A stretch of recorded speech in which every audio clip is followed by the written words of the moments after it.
Hello world, welcome to Persistence Bootcamp by Androidabcd. Well, I'm your instructor Srinivasa Ashok Kumar, a senior Android engineer and author. SQLite is a C language library that implements a small, fast, self-contained, high-reliable, full-featured SQL database engine. SQLite is the most used database engine in the world. It is built into all mobile phones and most computers and comes bundled inside countless other applications that people use every day. SQLite was developed by Richard Hepp in the year 2000 originally as part of a contract with the US Navy that was implemented by General Dynamics. Today it consists of some 184,000 lines of code. SQLite is completely open sourced and it is available for public use in SQLite.org. Assume a deep tone. I think that the fundamental role or responsibility as a database designer is to find patterns. We cannot produce any data models if we cannot think of relations. A good database design depends on imagination and constant questioning of everyone in team working on the same project. Without the proper communication, we may end up writing a cumbersome database.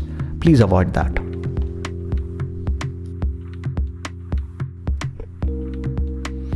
Some of the key features that SQLite offers would be it's a powerful relational database management system. It's lightweight and simple to use.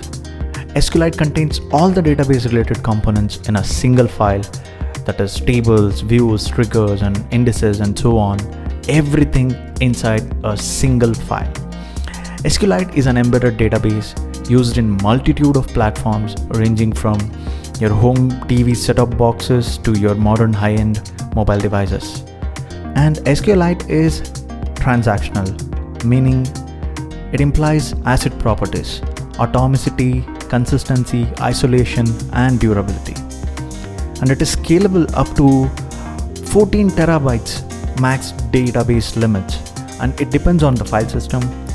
And ext4 supports close to 16 terabytes of max file limit.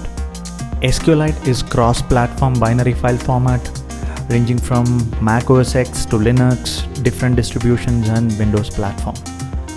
SQLite is also serverless. SQLite is entirely file-based. And SQLite has close to 400 to 500 kilobytes of footprint. And it comes with its own command line interface that we will see in the next bootcamp video. And it has some of the common types that I'll explain now. The data types has same meanings that they have in most languages. But in SQLite, the types are relatively unimportant because SQLite is not strongly typed. It actually uses 5 basic storage classes including null, integer, real, text, blob.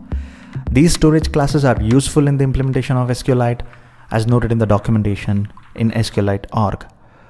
Any column in SQLite version 3 database except integer primary key column may be used to store a value of any storage class, meaning we can interchange different classes.